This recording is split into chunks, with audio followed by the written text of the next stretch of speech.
how's it going, everybody? Let me get my audio back to where it was supposed to be. Hope everybody's having a lovely Sunday. There we go.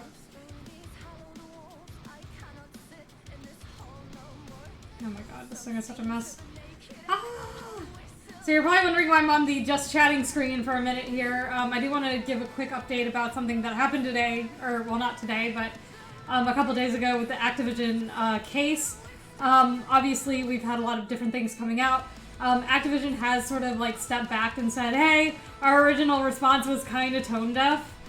And then we had something else interesting happen. So I kind of wanted to talk about that just really quick before we get started, because I do want to kind of like give some updates about these sorts of things as we're going through this, because this is the whole reason, part of the reason why we're doing this fundraiser is to help support these employees. So I do want to give awareness of things that are going on with the case as I start to hear them. I know commentary is normally not my gig, but I do want to just sort of give a quick Activision and kind of give my thoughts on this really quick.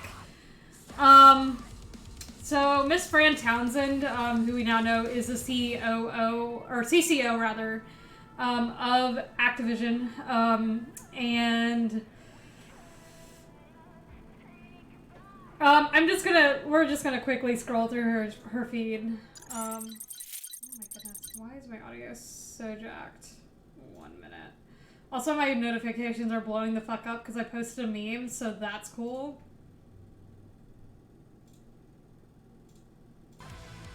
There we go. So,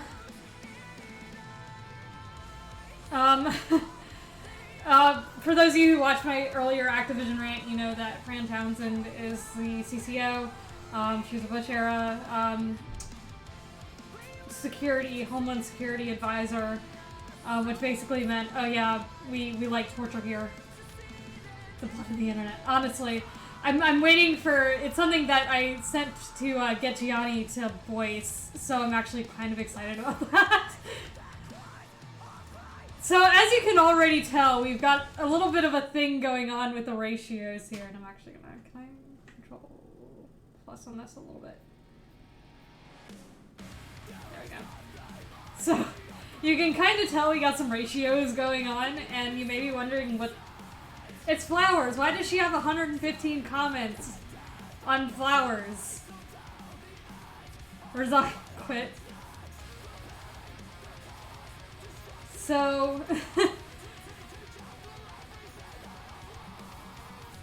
yeah, everybody's kind of pissed off at her, but why? I mean, obviously we know about her original email statement.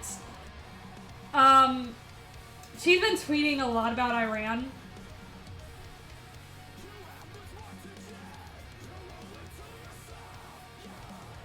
Which I don't know why she's tweeting about Iran at this point, because that's not her thing. Hi, Capelli! I don't know why she's tweeting about Iran. This is not her thing to be dealing with right now. She is no longer the Homeland Security Advisor, right? She is CCO of Twitch. Or, I'm sorry, not of Twitch, of Activision. God, if she was CCO of Twitch, we would be really fucked. So she's been talking about Iran a ton. So here we are with this tweet. Now, as you can tell, the ratios are quite palpable. Amy Chua, Yale Law School, and the problem with whistleblowing the Atlantic. Now, I'm not going to read this article. I kind of skimmed through it, and basically I had to ask somebody else for a TLDR of this because it's so verbose and just nasty. But basically, what this article was talking about was the fact that these whistleblowers of this particular case, apparently this woman, Amy, was grooming students or something like that. So there were some people that were calling her out on it, and then she agreed to stop doing that because she's like inviting students over to her house or something. And she agreed to stop doing it, but then continued to do it. So, and kind of this became a thing of, like, was whistleblowing the right thing to do, especially if you don't have enough evidence? Now, one thing I will mention is that evidence is so important to convict anybody of any... Where was she when I was just... Fuck yes. Capelli fucking... Or, I'm sorry, Capelli... Well, I'm sure Capelli gets it too. Primeval fucking gets it, right? Because that's the comment I'm sure most people would have made. That's the Facebook comments, right? Twitter comments will be a little bit different here. But you can see the reason why this would be a little bit inappropriate to be tweeting right now, when the reason why this lawsuit even got brought up was because of whistleblowing.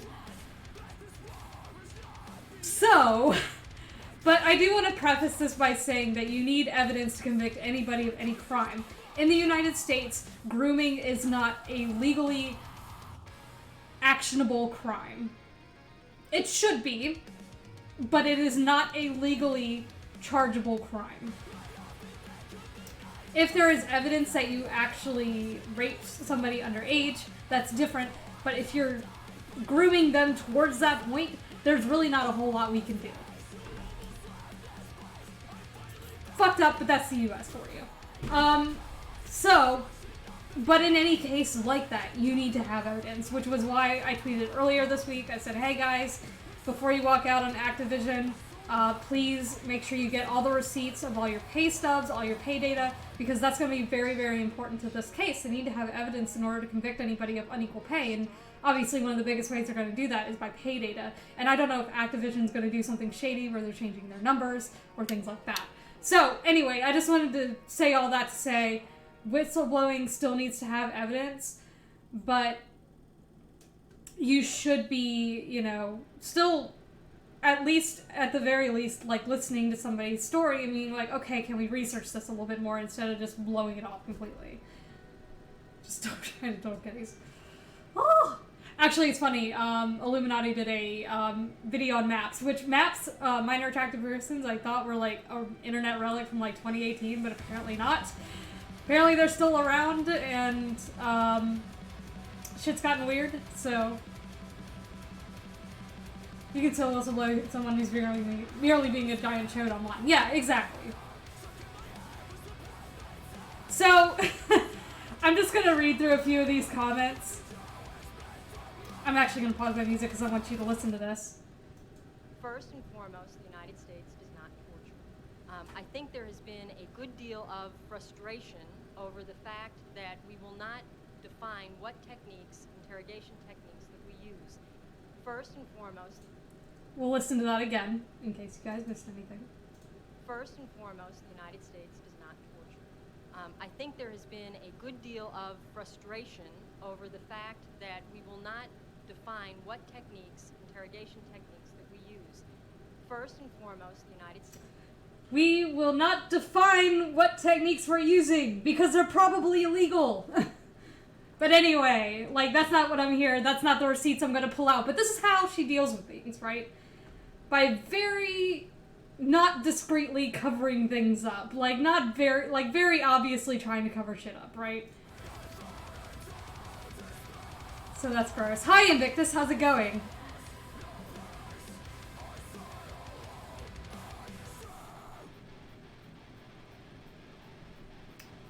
So everybody's just so incredibly done.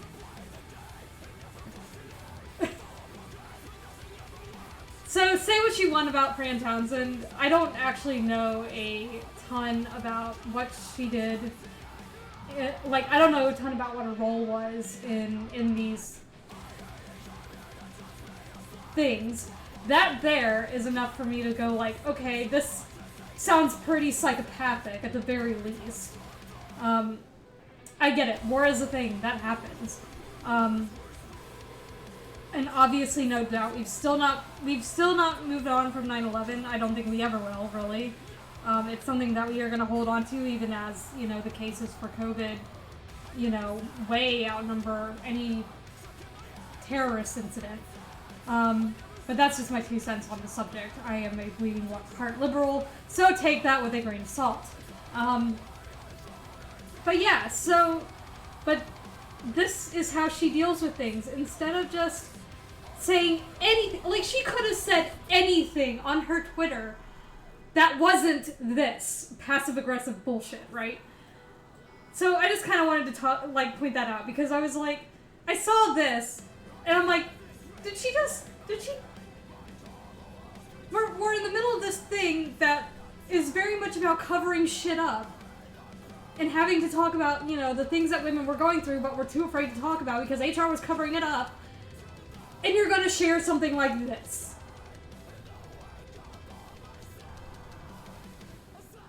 Why? Literally, why would you do that? That is honestly,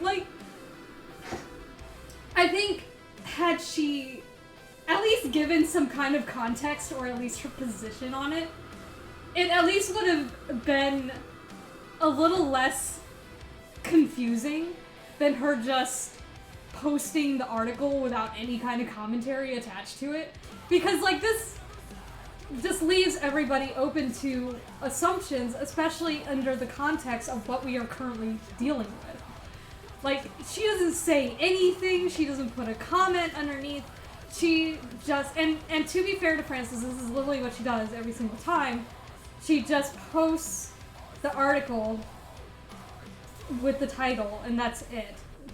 She doesn't actually post any commentary, other than, her very, middle-aged, Karen fantasy places. But had she at the very least, provided context for this, considering exactly what she's dealing with right now as CCO, I don't think people would be this pissed off. This timeline keeps getting stranger. 2021 has honestly been, the strangest fucking year of my life. For a multitude of reasons. It keeps getting weirder. The ride just does not fucking stop. So, Fran, get your shit together. Stop posting on Twitter. You're just burying yourself deeper after this bullshit. Especially after the rest of the C-suite. At the very least, we're trying to save a little bit of face and say, oh hey, what we said was probably a little bit tone deaf. At least the rest of the the executives were like, oh yeah, we probably should take a step back and maybe reassess our initial response to this. But Fran is literally just doubling down on her bullshit. It's absolutely mind-blowing, and the thing that sucks about this is that she's the only woman executive in Activision Blizzard right now. Which not only in of itself is a problem, she obviously doesn't have a clue about anything when it comes to gaming and video game industry. She came from a political background. She has zero idea how video games work, I'm pretty sure. I don't even know if this woman's played a video game in her life. Somebody correct me if I'm wrong. She doesn't talk about her time at Activision at all. She doesn't talk about it. She doesn't talk about anything that Activision does. She doesn't promote anything Activision's doing. I know she maybe has a different role there, but you would think an executive at Activision would be at least talking a little bit about things that are going on within, the company that they're an executive of. Probably Call of Duty. She probably advised on if there's any torture scenes in Call of Duty, maybe she advised on them. So, and that's, I think, the most bizarre thing about Fran is that she seems so detached. Oh, there were. But she seems just so, you get what I'm saying? For an executive that exists in a company, she seems to be, the most detached from their company. It kind of boggles my mind that she even got made, executive here in the first place, considering I'm sure there were a multitude of other women within Activision Blizzard who probably would have been way more qualified for the job. Hello, Like the Guard Delivery. So, this just does not scan at all. I'm very confused, and I'm very worried as to why she thought this was an appropriate thing to tweet. My only guess is that she's literally just, like, hiding underneath a rock, and she does not follow anything that's going on in the executive sphere at all. Because I know she's only been there, 4 months now, or 5. But you would think that an executive would at least know something, or say something about what's going on.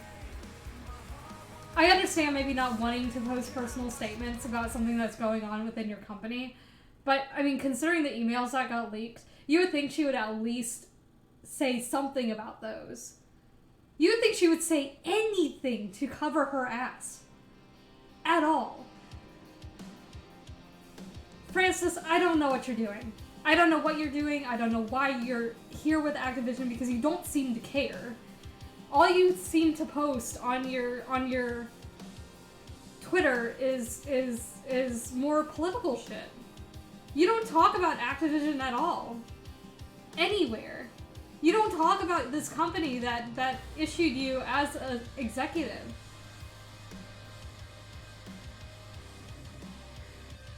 Where is anything about anything that's going on in Activision? You're talking about, like, Iran and stuff like this, stuff that you're not even involved in anymore. Or maybe you are. I don't know what her position is in U.S. politics at this point, but she's said absolutely nothing about, like, it doesn't even seem like she wants to be there.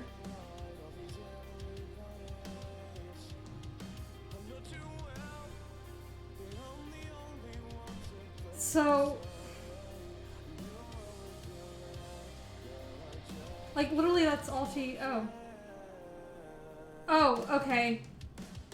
Well, she says, Activision Blizzard announces results of annual meeting with shareholders in adjournment with respect to say on pay proposal.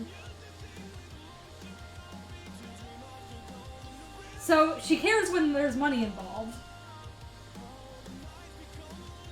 This is a chief communications officer, right? You would think any kind of press releases she would be on top of, right? Oh, shit.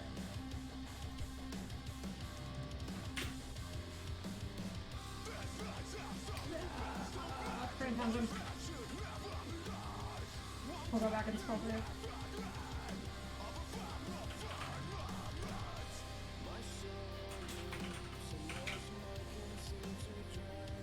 Sorry, we'll go back to this.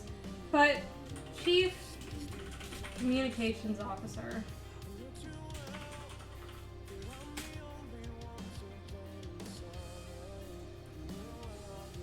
So, we're doing a quick Google of this. Traditionally, communication leaders are responsible for executive communications, media and investor relations, issues and crisis management, community relations and philanthropy, events management, and of course, corporate communications. Which we've seen none of, other than that one thing about the shareholders. Some communications leaders also oversee internal communications.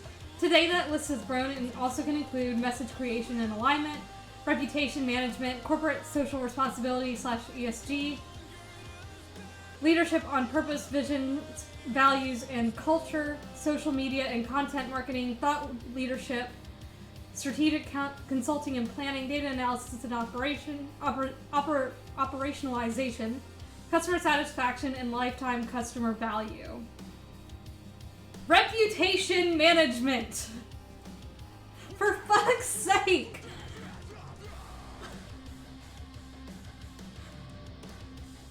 So not only is she just straight up not doing her job by just not posting anything about Activision, she's actively, like, going against it by posting things that aren't even relevant. Like, and I get it, maybe she's maybe she's in charge of the official Activision Blizzard account, which I will look at in a minute here. First ever report on environmental, social, and governance practices. Okay, so this is from the official Activision Blizzard. So here she is actually talking about her job. Once. Or twice. So I see 1, 2, 3. I'm going all the way back. I'm just going to scroll through and see if I find anything. So we have 3 posts about Activision.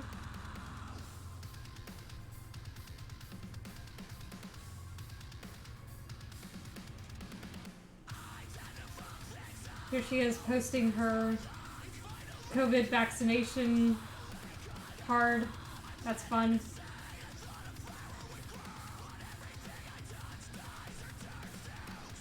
This is her maybe not making, this may have been her statement. We stand with all those enduring systemic racism and injustice around the world.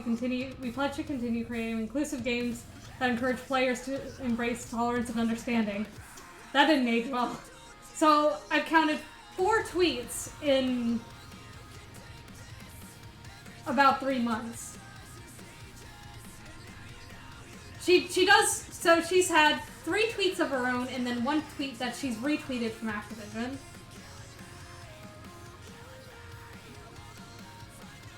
Here's April.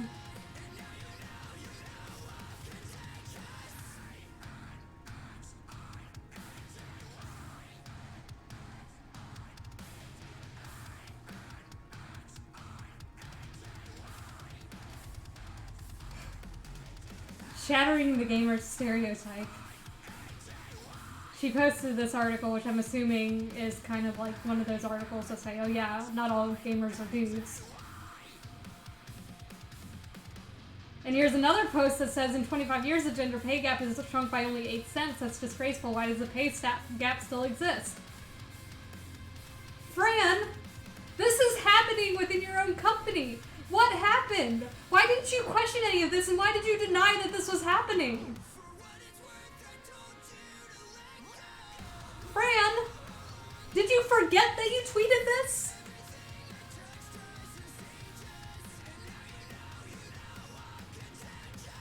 Ugh. Like it's satire writing itself right now. I'm hearing the pen scratchers at the Onion just going now. It's absolutely bizarre to me. That on one hand, well, you know what? It's not even bizarre. I'm going to let you know right now, this is not even bizarre to me. It is so common for me to see on the internet people who talk out of both sides of their mouth, right? This is what I call exactly performative activism.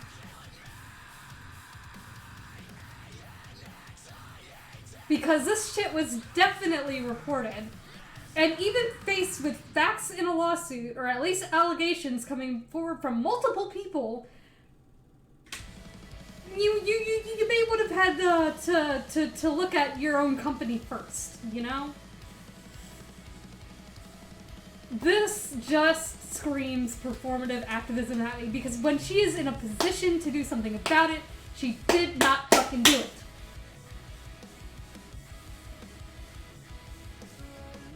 This person, this entity, I don't even want to call her a woman because I'm so fucking upset right now. And here's another post about Equal Pay Day. She knows what the statistics are. She knows what the statistics are. She is listing out these statistics, which I don't know where she got them from. She is listing off statistics about how fucked the pay gap is and where is it happening, and within her own company that she works for, that she has power in.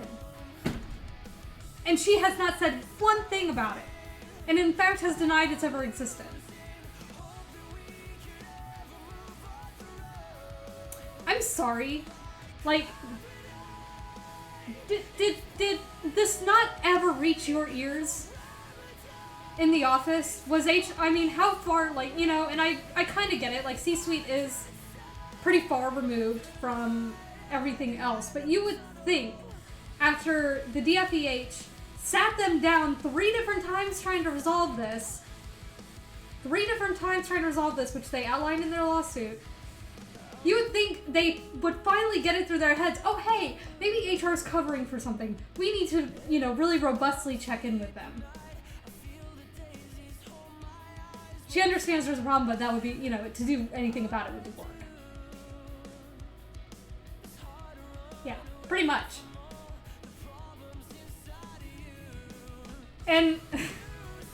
Here she is doing a little bit more performative activism, saying how America fell for Andrew Cuomo's good guy performance.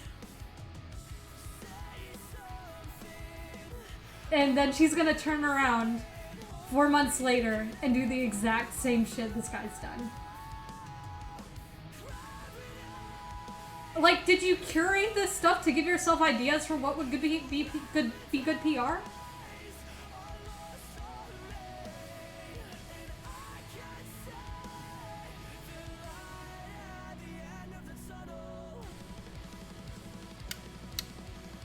International Women's Day 2021, the future is female. Well, it's not going to be if you let people fucking pass around pictures of some woman's vagina and then she commits suicide. You know. Here she is, more performative feminist activism. A strong woman looks a challenge dead in the eye and gives it a wink. I will always be inspired by women and allies who fought and by those who continue to fight for a more inclusive and equitable world. Let us all follow their examples and choose to challenge each and every day. More of this complete bullshit. So she has only tweeted about activism 4 times since she got there. I guess a post a month or something like that is how it would average out.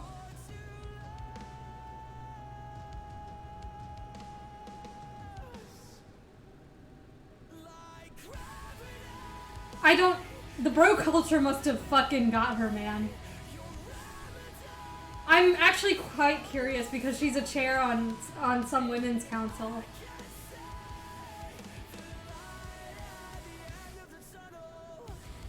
I'm so lost and I'm angry because this is somebody who, in all senses of the word, should be somebody that we should look up to, right? This is a strong woman, girl boss, you know, who's, you know, an executive at a video game company, and that's big. But instead, it has to be a fucking torture apologist ghoul who has absolutely no intentions of actually following any of her own advice.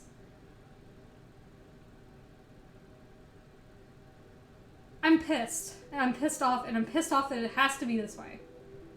Because this does nothing to actually help the women who want to make a difference in this world.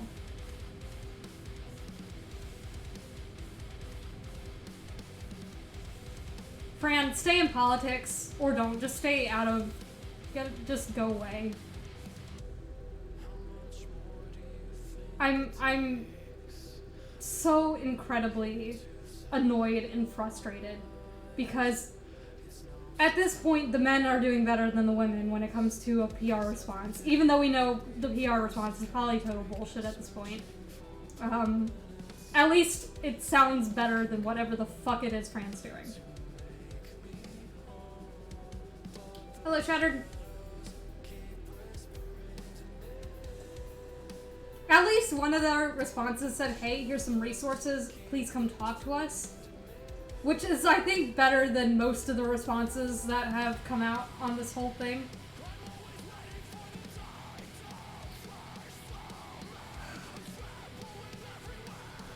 But anyway, I think I should map now. But I just kind of wanted to talk about that a little bit. Actually, I do want to talk about one more thing that I did do.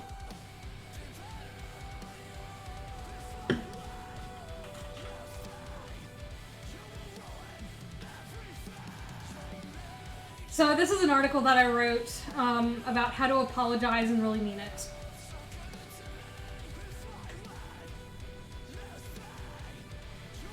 So this is kind of a little bit of a long post, but I'll just hit the quick highlights on it. Yeah, it was Iraq. Yeah, and that's kind of in our wiki article as well. So I just did a quick thing about some of the points that were approached with this whole thing, and here's what I kind of had to say about how to apologize and really mean it. First thing I said, don't deny what you did. Don't say it wasn't you. This wasn't, I don't know who that person is, or I didn't, you know, that person wasn't me, or I'm not that person anymore. You were that person at that point, so there's no point in really, you know, denying it. Especially if it's recorded as having happened. Like actually video recorded. You can't just go then, oh god, I don't know who that person was. it was you at some point, so just fess up and say, I'm sorry, that is something that was very inappropriate of me to do. So, and I given it, a given instance where I used to use a racist phrase. Mostly not out of malice. I didn't know it was racist at the time, but it was still racist, and then I recognized that it was racist, so I stopped using it. I said, I'm sorry, I didn't recognize this was racist, now I know it's racist, I'm not going to do that anymore, but I'm not going to deny the fact that I did do it. Because I did. So, that's one thing. Telling your side of the story is something that's a thing. You can do that, but be prepared to receive criticism. Don't drag other people into your apology or blame other people for your actions because you have an equal part in the blame. And don't attempt to, soften the blame that comes on you by saying, I'm sorry that people were offended by this. So, and there is a famous, internet meme that's gone around when someone says you hurt them, you don't get to decide that you didn't. That is the truth. So, and then the other thing about, and then trying to apologize for other people's behavior, we don't actually really want to see that either from one person. We want to see it come from the people that were actually involved. So everybody should issue their own apology. Everybody should tell their own side of the story and don't try to tell other people's sides because then it just ends up in a lot of conflicting, yarn and string and then there'll be conflicting information. So, and then explain what your plan is to do going forward. The other thing that I pointed out is that pointing to your mission statement as an exoneration of your guilt is a bad idea. If you have a mission statement or an inclusiveness statement, don't point to it because unless you point to it to say exactly where you broke it and how you should fix what you did to break that particular part of your inclusiveness statement. But don't point to that as an exoneration of, oh yeah, we put these values up on this wall here to completely ignore. But we didn't mean to ignore it, so, but it's there, we have it, we thought about it at one point or another to for whatever reason, maybe it was just to shut people up. But don't point to your inclusiveness statement when you do something that is very much not inclusive. You've done it. You've broken that statement, so now it's up to you to take steps to fix it. Activision has not done really well on that point. They hired, apparently, a union-busting company to do some investigation into their processes. So that's another thing. We've been having a lot of discussion around unionizing the game development industry, which I think would be helpful at this point. I'm a little bit skeptical of unions because as somebody who worked retail, who was part of a union, that union really did nothing to help me. So I tend to be skeptical of unions, but I think because game development is in such a state of chaos, there does need to be some organization and some back and forth between companies, especially when you have something that's as creative and subjective as video games. It's kind of hard to structure that, but obviously people are making AAA corporations out of this that need to have some kind of regulation. It baffles me actually that we don't have one now. I mean, video games have been around since, the 70s or whatever. So you would think we'd had a union by now, but apparently not. And yeah. But yeah, I said, outline the steps you're going to do going forward, because I think people not only want an apology, but they want to plan on how you plan to change your behavior. Because changed behavior is actually what makes an apology the most sincere. I talk about this a lot with, Sergeant Mark. Sergeant Mark actually, obviously, for those of you who do know him, I won't go into the details if you don't know him, but he kind of did some really shitty things in his past, but he's apologized, he's moved on, he's moved forward, and really made himself, he's really focused on his craft, he's really honed in and focused on his craft, and I actually have a decent working relationship with him. I'm not working with him right now, but I'm always civil with him, which I wouldn't have been last year, to be frank. So, hey, Evil Grin, how's it going? So yeah, so that's kind of just my whole thing about that, and with that all being said, I think it is actually time for me to get mapping. So we have a little bit of stuff that we were working on last night. We have some cave